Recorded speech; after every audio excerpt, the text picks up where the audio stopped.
지난해 3월 기무사가 작성한 계엄령 검토 문건의 세부 자료 전문이 공개됐습니다. 국회의원 체포와 구속을 통해 국회를 무력화시키는 방안과 언론 보도를 철저하게 통제하는 계획 등이 담겨 있습니다. 중요 쟁점들을 노동일 경희대 법학전문대학원 교수와 자세하게 짚어보겠습니다. 안녕하십니까? 네, 안녕하세요. 네, 교수님 정말 놀랍습니다. 국방부가 국회에 제출한 계엄령 세부 문건을 보면요. 기무사가 국회와 언론을 비롯해서 온 국민을 완벽하게 통제하려는 계획을 세웠습니다. 1980년이죠. 5.17 비상계엄이 전국으로 확대될 때와 매우 유사한 상황인데 어떻게 이 같은 생각을 했을까요? 네, 지난번 처음 공개된 그 문건, 8쪽짜리 문건을 봤을 때는 조금 좀 뜨악한 생각이 들었는데 이번에 공개된 세부 계획이라고 할 수 있죠. 세부 자료. 이런 것들을 보니까 대체 어떻게 이런 발상을 할 수가 있는가 할 정도로 위헌적이고 위법적인 생각들로 가득 차 있는 뭐 그런 것이었고요. 최대한 선의로 해석을 해가지고 이게 뭐 비상사태에 대비한 군의 어떤 예비 계획이다 이렇게 해석을 하더라도 너무나 놀라운 얘기들, 위헌적 위법적 발상들이 가득 차 있어서 이 자체로 심각한 문제가 될 수 있다 이렇게 생각할 수 있겠습니다. 이 정도라면 내란죄 혐의를 적용할 수 있을 것으로 보십니까? 어떻게 보세요, 교수님? 내란죄를 적용할 수 있느냐 뭐 좀 심각한 고민을 해봐야 될 부분이긴 한데요.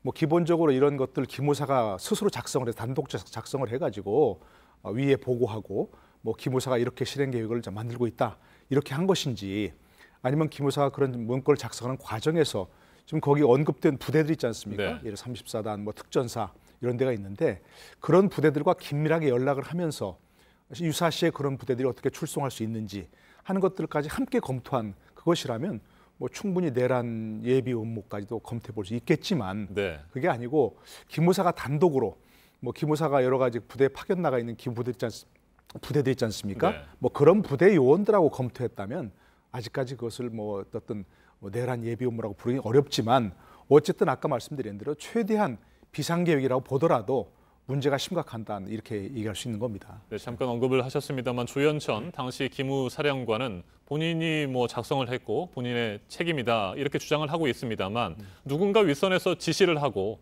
보고를 받았을 가능성도 높다고 봐야 되지 않겠습니까? 당시 이제 얘기를 들어보면 아직까지 확실치는 않지만 한민구 당시 국방장관도 그에 대해서 뭐 지시하고 논의한 바가 있다 이렇게 얘기하지 않습니까? 그 당시 군부에서는 촛불 시위가 확산되고 촛불 시위대가 청와대 앞까지 진출하는 뭐 그런 상황을 심각하게 보고 있었다 하는 얘기를 하고 있거든요. 뭐 그렇기 때문에 어쨌든 국방장관은 당시 국방장관 한민구 장관은 같이 이거 어떤 뭐 지시나 어떤 보고로서 관여했던 부분이 있는 것이고요. 그것이 청와대 김관진 당시 안보실장이라든지 이런 청와대 윗선들과 함께 논의가 있었고 보고가 있었고 이런 것들이 있었느냐 이런 것들은 반드시 밝혀져야 할 부분인 거죠. 계엄령 세부 문건은 67페이지입니다. 계엄령 포고문을 비롯해서 충격적인 내용들이 많은데 특히 주목해서 봐야 할 부분이 어떤 것들이 있을까요? 지금 말씀하신 대로 계엄령 포고문도 들어있고요. 계엄사령관 담화문까지 이렇게 들어있습니다. 이것을 1980년도 5.17 계엄 확대 조치 당시에 이제 포고문을 함께 이제 참고해가지고 만든 것이다 이렇게 볼 수도 있겠지만 전혀 당시에 없었던 그런 얘기들은 당시에 국회의원들 299명을 성향을 분류해놓고 그것을 보수 성향 의원 뭐 130명, 진보 성향 의원 160명 이렇게 해놓고서 진보 성향 의원들이 계엄 해제를 요구할 때를 대비해서 국회가 계엄 해제를 요구할 때 대비해서 진보 성향 의원들을 어떻게 제압할 것인가 현행범이라고 해서 예를 들어서 계엄 포고문을 발표하고 그 포고문을 위반한 사람들을 현행범으로 체포하는 방안. 그리고 보수 성향 의원들 당시 이제 새누리당이겠죠. 새누리당 의원들은 당정 협의를 통해 설득해서 아예 그런 국회 의결 절차에 참여하지 못하도록 해가지고 의결 자체를 못하도록 한다. 이런 식의 그 발상이 담겨 있거든요. 이것은 국회 헌법에 분명히 대통령은 계엄을 선포할 수 있지만 국회는 계엄을 해제를 요구할 수 있다. 그러면 대통령을 계엄을 해제해야 한다. 이런 식의 헌법 질서 자체를 부인하는 이런 위헌적인 발상인 거죠. 심각한 문제라고 할 수 있습니다. 국회의원을 체포하고 구속하는 내용은 뭐 이미 알려진 상황이었고요. 어제 공개된 내용에 따르면 국회의장의 권한까지도 제한을 하려고 했어요. 네, 국회의장이 직권상정을 할 수 있다. 그래서 직권상정할 때를 대비해서 뭐 조치 계획을 세워야 한다. 이렇게 얘기했습니다. 구체적으로 어떻게 할 것인지는 지금 나와 있지는 않지만 국회의장이 직권상정을 하지 못하도록 하겠다는 것은 결국 국회의장의 신병을 확보해서 따로 뭐 이렇게 국회 의사 진행을 못하도록 하는 그런 방법밖에 없지 않겠습니까? 네. 그래서 이른바 진보 성향 의원들을 뭐 많이 분류했던 이렇게 당시 이게 더불어민주당 소속 의원이 121명이었고요. 정의당이 6명이었으니까 최대 해봐야 130여 명밖에 안 되는 것이고요. 진보 성향 의원들이.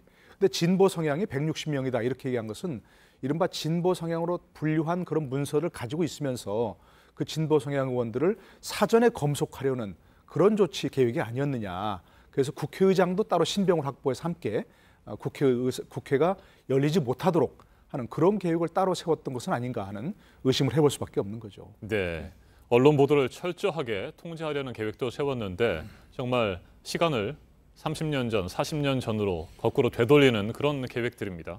보도 검열관을 두고 구체적으로 언제, 어디에서 검열을 하는지까지 아주 구체적으로 적시를 해놨어요. 그러게 이건 당시 뭐 정말 또 보도 통제를 했던 그런 연상시키는데 언론 보도 검열 시간 조간신문의 경우 매일 오후 3시부터 밤 10시까지 네.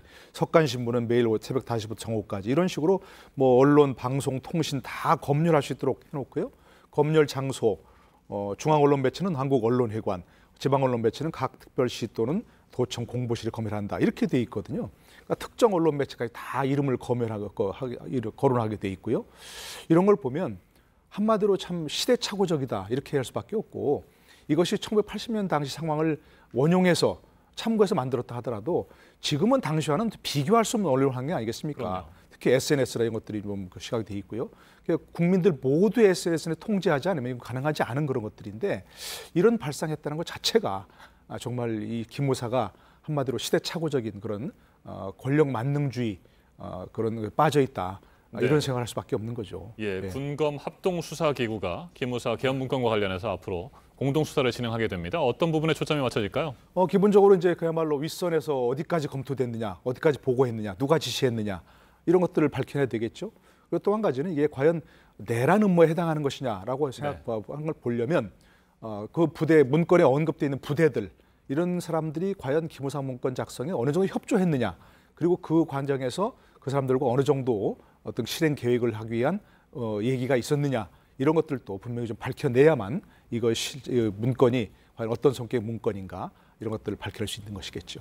알겠습니다. 노동일 교수님 말씀 잘 들었습니다. 네, 고맙습니다.